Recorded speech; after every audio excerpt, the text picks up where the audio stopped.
Stand by now for the 15th edition of See It Now with Edward R. Murrow, which originates in the control room of Studio 41 in New York City.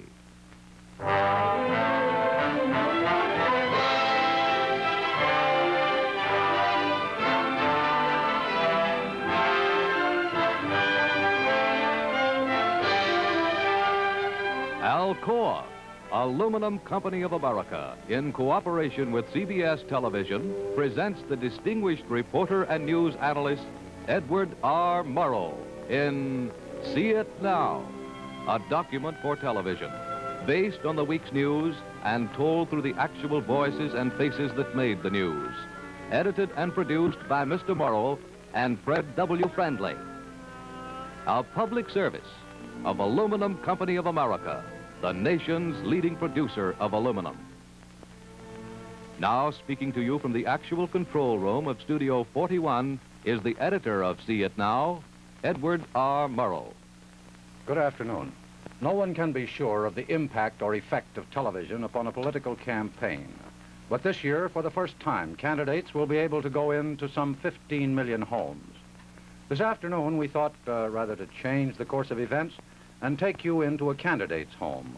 You're looking now at 4848 Upton Street, Northwest in Washington, D.C. It is the home of Senator Estes Kefauver, Democratic candidate for the presidential nomination.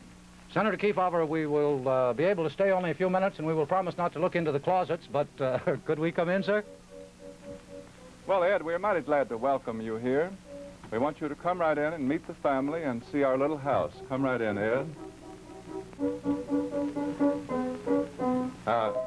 Ed, here's my wife. This is my wife, Nancy. She's the general manager of the family and also of our campaign effort, and the General Isimo here. And this is our youngest daughter, Gail. She's pretty sleepy now. She's 17 months old. I guess you better take her up, Mommy, pretty soon. I'm afraid so. She's going to have to take a nap.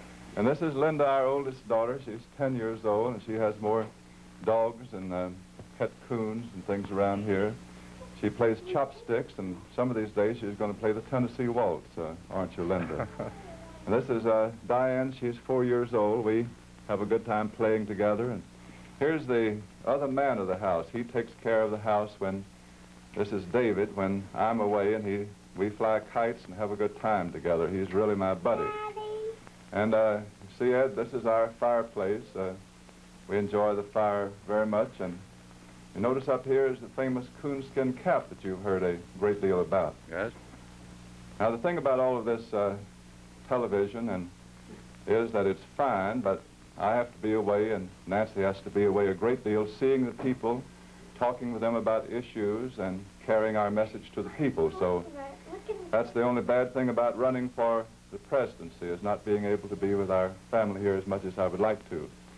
Now, Ed, I think Nancy's upstairs, and she'd be very happy to show you the upstairs of our house if you'll just go right on up. Thank you, Senator. Come on in, Ed, if you want to see where the children sleep. This is Gail's crib, of course, and Diane sleeps over in the corner. And of course, we have room for one more. Sometimes we change around. Over here is the guest room. And it may look awfully crowded to you, but it isn't really so bad, because upstairs here, up top of the red stairs, we have an attic, and a couple of the children sleep up there, the big ones. They call it the crow's nest. And Estes and I have our rooms over here. And that's just about all there is to it upstairs. Thank you very much, Mrs. Kefauver. Thank you, Senator, for letting us come and visit you. I'm sorry we can't stay longer. Well, we certainly have been glad to have you with us, Ed, and we hope you'll come back to see us sometime. Well, perhaps if after the election you change addresses, you'll permit us to come then, will you? Oh, we certainly will, but you come out here, but if we ever get down on Pennsylvania Avenue, you certainly will be welcome there, too. Thank you very much indeed. We appreciate you coming, Thank Ed. you very much, Estes. Right, goodbye. Goodbye. About 15 weeks ago, when we started this series of programs, we showed you simultaneously pictures of two coasts. And we said at that time that it was just something of a stunt. We didn't know whether the opportunity would ever occur for us to use it. Well, this week we propose to show you pictures from two coasts. The first come on film from San Francisco. There, a Chinese soldier named Sing Sing, who had been an intelligence officer in Chiang Kai-shek's army, decided that he would like to move into a suburb in South San Francisco. He made a down payment on a house in South San Francisco. His future neighbors objected because they said a Chinese family there might lower property values in that particular community. But I think it would perhaps be better to let Sing Cheng tell you his own story. That's his small 3-year-old son with him, and his wife, of course. I said, would I be violating any law by moving into the house? He said, no. So I said, all right, then, I'm moving in. I'm ready to move in. Then he threatened me. He said, well, of course, after you move in, some irresponsible people like youngsters, they might throw rocks or dump garbage at your lawn. I asked him, how would the kids know which house to pick and throw the rocks at unless they're taught by their parents to do so? And I don't think it's a very good education for the youngsters. Then the next day, one of the gentlemen called me to a meeting again. That meeting was fairly good size. I would say from 75 to 100 people attended the meeting. And I was confident the majority of the people would be in favor of my moving in. So I thought the best way of convincing the minority is to take a voting and let the result of the ballot to convince the minority that there is no such thing as a racial discrimination or a property depreciation on account of a Chinese family moving in. Then we agreed that the 2 weeks after that, the ballot would be opened. And by the way, the ballot is through mail. And there was a unanimous result of 174 against 28 against our moving in. We should like now to move from that film on the West Coast to a live pickup on the East Coast. Are you ready, Mobile Unit number 2? Ed, this is Mobile Unit number 2. We're ready whenever you are. All right. Go ahead, Scott. Could you move in a little closer, please, on the middle portion of that plaque? Give me your tired, your poor, your huddled masses yearning to breathe free, the wretched refuse of your teeming shore. Send those the homeless tempest-tossed to me. I lift my lamp beside the golden door. Those few lines from poet Emma Lazarus are to be found at the base of a rather historic American landmark. We thought you might like to see the rest of it. Eddie, can we have a slightly wider shot on your number 2 camera, please? Thank you. Now, very slowly, would you pan up to the top?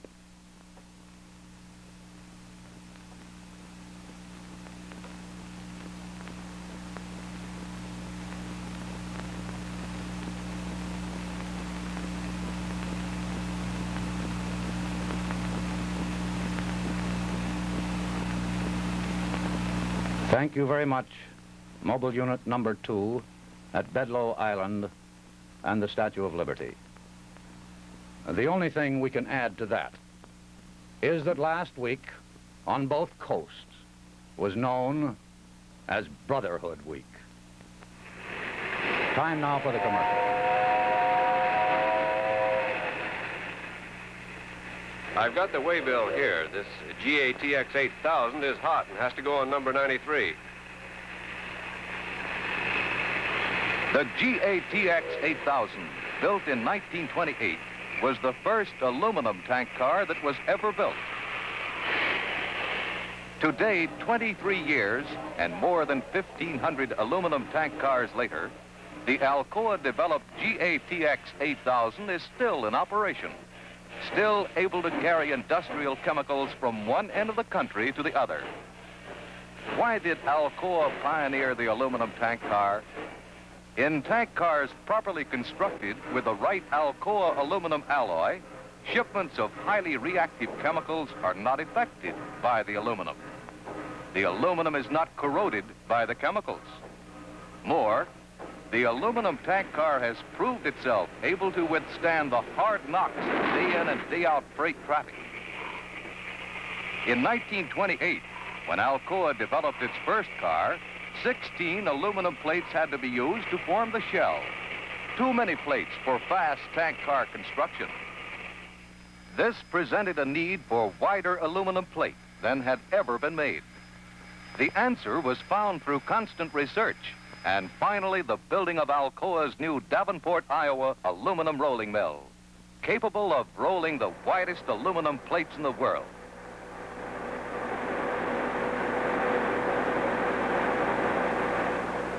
Plates large enough so that it takes only 3 of them welded together to form a tank car shell. Today, aluminum tank cars are being built in this Sharon, Pennsylvania plant of General American Transportation Corporation and at other tank car plants. The aluminum tank car is one more example of how Alcoa, since 1888, has continued to meet its responsibilities as the first and leading producer of a vital metal. Aluminum by Alcoa, Aluminum Company of America. It is our purpose now to take you on an air voyage halfway around the world. Correspondent Bob Pierpoint and cameraman Leo Rossi came back with a plane load of wounded GIs. 39,234 of them have made this voyage before you. If you're a taxpayer, it may be that you will receive some gratification from the excellent care they receive. It may also be that you will have occasion and reason to be proud of them. Some weeks ago, we sent a pint of blood from New York to a dressing station in Korea. Our story today starts just about where that one ended. A plane load of wounded GIs leaving the front and coming home. This is Bob Pierpoint in Korea. Ed, the average evac flight carries 30 passengers, but we selected just 3 to follow to the States. One got it on Hill 1179, another near Little Gibraltar, and the third over on the East Coast. All 3 casualties met at the 121st Evacuation Hospital, and that's where this report begins. Together, they're about to travel farther than Marco Polo. Good afternoon, John. Good afternoon. PFC John McNellis of Denver, Colorado, in the 7th Division, explains how he was wounded. We was on Hill 1179 clearing gun emplacements. We had about 100 yards to go on one finger. We would have been through for the day. And the snow started getting heavy in drifts, and I just happened to step on a mine. How's his condition, miss? Well, it's been pretty fair, Lieutenant Curtis, but he's had to have a shot of Demopathine, but he's resting fine now. This is Bill Caudry of Vancouver, Washington. Guess you're all set for tomorrow's plane. For Tokyo, sir? No, you'll be going stateside. Oh, great, sir. That's swell. I sure like that. You're all set. Thank you, sir. Private Enoch Banks, also of the 7th Division and Hartwell, Georgia, is as happy as the next man to be going home. Yesterday, sir. And, how were you wounded? Booby trap, sir. Well, you feel pretty good to travel? Yes, sir. I think we can start you on your way home tomorrow. Would you like to go home? Yes, sir. Good. We'll send you to Japan, and from there you'll go to the States. All right. This is the C-54, which will start them on the first leg of their journey to Tokyo. 30 other UN troops make the trip.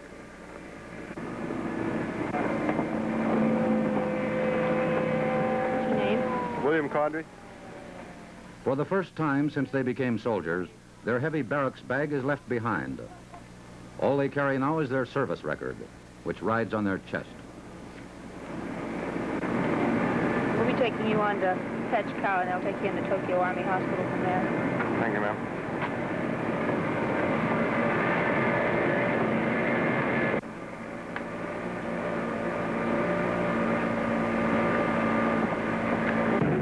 This is the takeoff. It is 772 miles and 4.5 hours from Korea to Tokyo. Tell me when to go. You're McNellis, aren't you? Yeah. How do you feel? Oh, not too good today. Is there anything I could do for you? No, I don't think so. Anything we can get for you? Well, some juice and get me home as quick as possible. Well, you're on your way home. The juice will take care of it in a few minutes. All right. Would you like some water? Yes, please.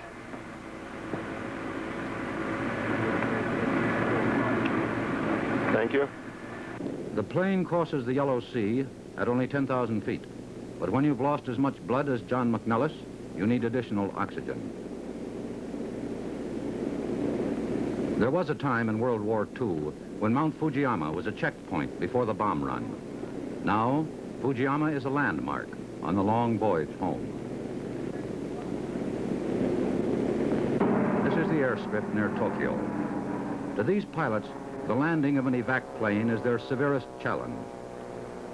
Notice the way the pilot keeps the nose up so that he will be sure to touch down with his main gear first. More unloading. This time the ramp is a little more luxurious, and the highway to the hospital smoother than the Korean roads.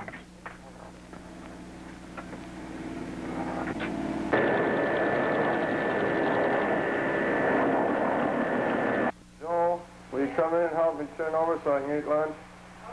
This is the Tokyo Army Hospital, an ultra-modern general installation.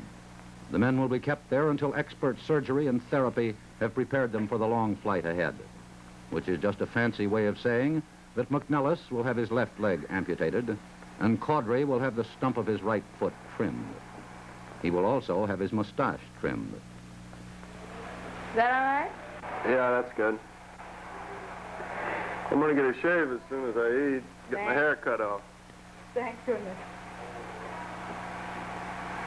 That's no way to be. You gonna get the mustache taken off? No, no. I was gonna get my mustache cut off, but after you coming in and tickling my foot, I don't think I will. It's gonna come off. No, never happened. And PFC McNellis has a conversation with a Greek nurse. Yes?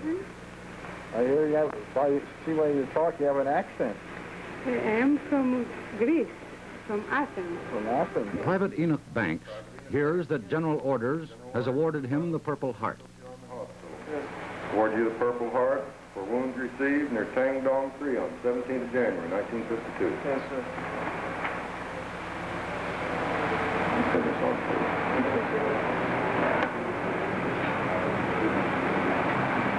This is the airport at Haneda, Japan. This ship was too big for the Korean airfield. Operated by MAPS, built by Boeing, it's called a C-97. Payload, 175,000 pounds. Its civilian equivalent is the Stratocruiser.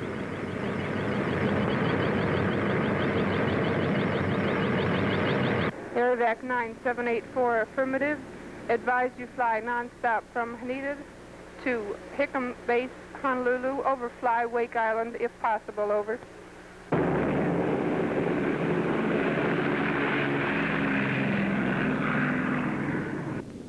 It is 3,356 miles to Hickam Field, Hawaii. What's your name? Praise the Lord. Every passenger a private berth, triple-decked. Fried chicken and steward service and a greeting from the captain. Morning, gentlemen. Let me have your attention for just a couple of minutes. I'd like to give you a little flight information. Now, I'm Major DeWitt, the pilot of the aircraft on this Tokyo to Honolulu leg, and we're enjoying exceptionally good tailwinds. The way it looks right now, I have no intention of stopping at Midway Island unless it's at the convenience of some of you passengers or at the suggestion of the flight nurse. We're averaging a little better than 350 miles an hour, and our flight distance is 3,900 statute miles. I anticipate by overflying, we'll be in Honolulu at 12:45 local standard time for a total flight time from Tokyo to Honolulu of approximately 11 hours and 30 minutes. I trust you gentlemen are all having a nice trip, and if there's anything we can do for you, give us a call. We'd be glad to do it. At 20,000 feet, the air is smooth, but the unfastened nerve ends on Caudry's leg make sleep come hard. Nurse Stella Nidock helps with a sedative. McNellis' temperature is taken every 6 hours. And Enoch Banks, at 3 in the morning, tries the New Testament. At 8:30 in the morning, the big plane crossed the international date line. At 1 p.m., they were nearing another famous bomber checkpoint, Diamond Head, near Hickam Field, Hawaii. Cameraman Rossi stood between the pilot and the co-pilot and watched the long, hard ribbon of concrete come up to meet the plane. Landing speed, 110 miles per hour.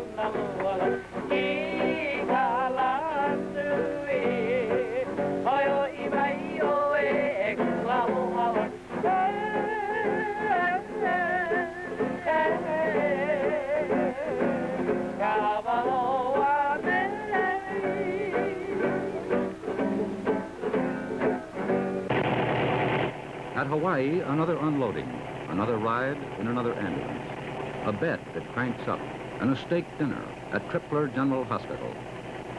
Then back to the field and another C-97 waiting for the final leg.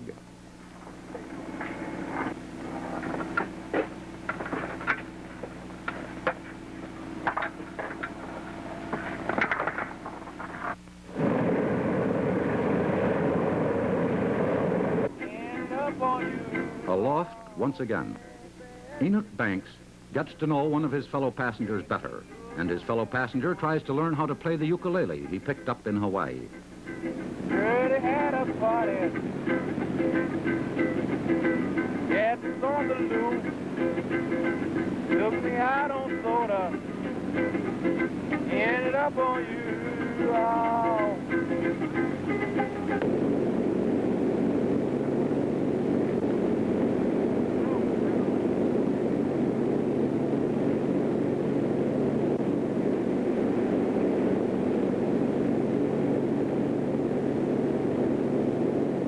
The plane reached the California coast just after dawn.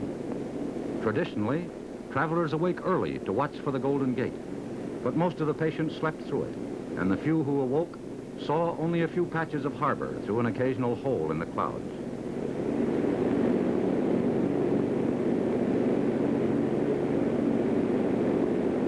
Travis Air Base is approximately 55 miles east of San Francisco.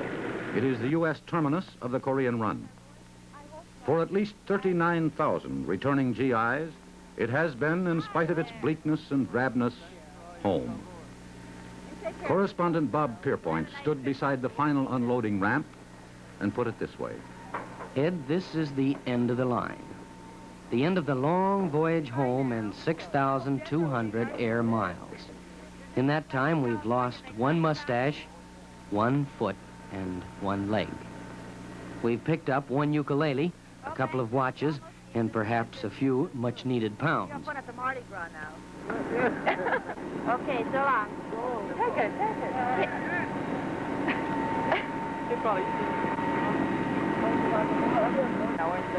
They're always so bad to get back. Next stop, Travis Air Base Hospital and those long-promised phone calls home.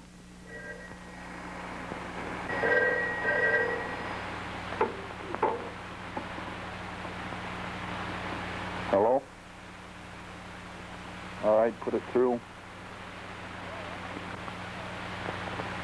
Hello, Mom, how are you? Yes? Oh, I'm at Travis Air Base in California. Oh, fine, my wounds are coming along okay. Well, I won't be home. I'm going to Brooks Hospital in Texas. Yes, they can't handle my amputated leg at Fitzsimmons. No, they expect to leave here tomorrow sometime. Well, I just assume you'd wait a couple of weeks so I can get up and around. Just fine. I'm glad to be back in the States now. Sure, Travis Air Base in California. I don't know. I gotta go to another hospital. Fort Bragg, North Carolina. No, I don't. I feel fine now. No, I can't walk too good, though. Well, they took the skin off my leg and put it on my arm. I was wondering where they're going to get it to put it back on my leg. Well, I've got a long time to go in the hospital. I'm afraid 4 or 5 more months. Pretty good. My leg doesn't bother me too much. It's not hurting too much now. You might bring my radio along with you in case that they don't have one up there for me. No, just bring her along with you. No, not too much. I think we better cut off now because it's only supposed to be a 3-minute call, and I don't know whether she told the operator to tell us when to cut off or not. Okay, so long. Bye. The next morning, McNellis, Caudry, and Banks left for hospitals reasonably near their homes. No one introduced them when they met in Korea. There was little more ceremony when they parted. There for about 4 months at least. John, what do you want to do when you finally get out of the hospital? Oh, I don't know. I'm going to take it easy for a long time, and then I think I might go back to school. Well, I'm sorry I split yourselves up, but you're going to different hospitals, so say goodbye to each other. Well, so long, man. It's sure been swell to know you. So long, Banks. Yeah. Been nice knowing you guys, and don't work too hard when you get out of the hospital. Okay, bye.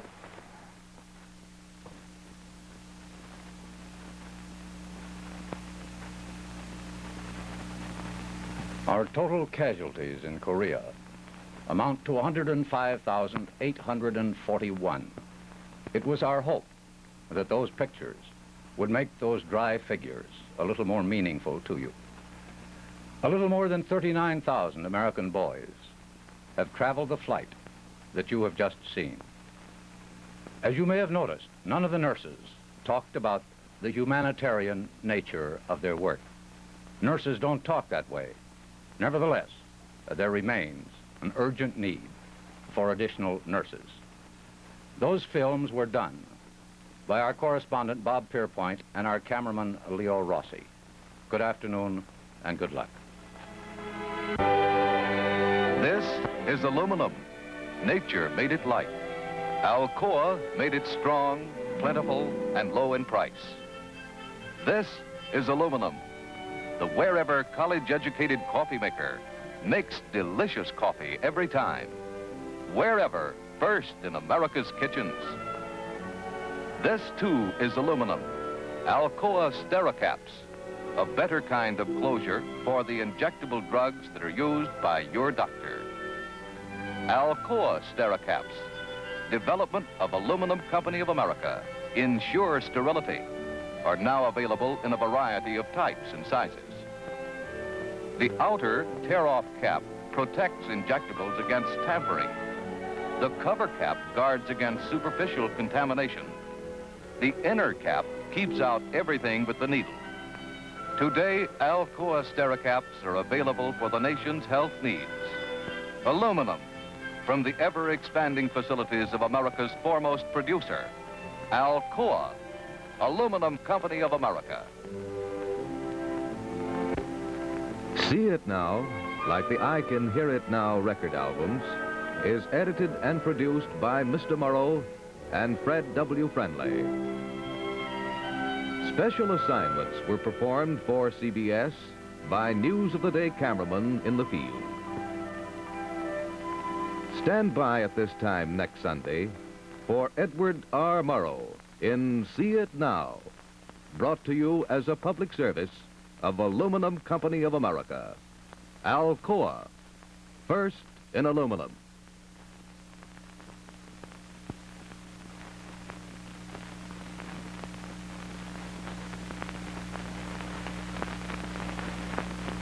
This is the CBS Television Network.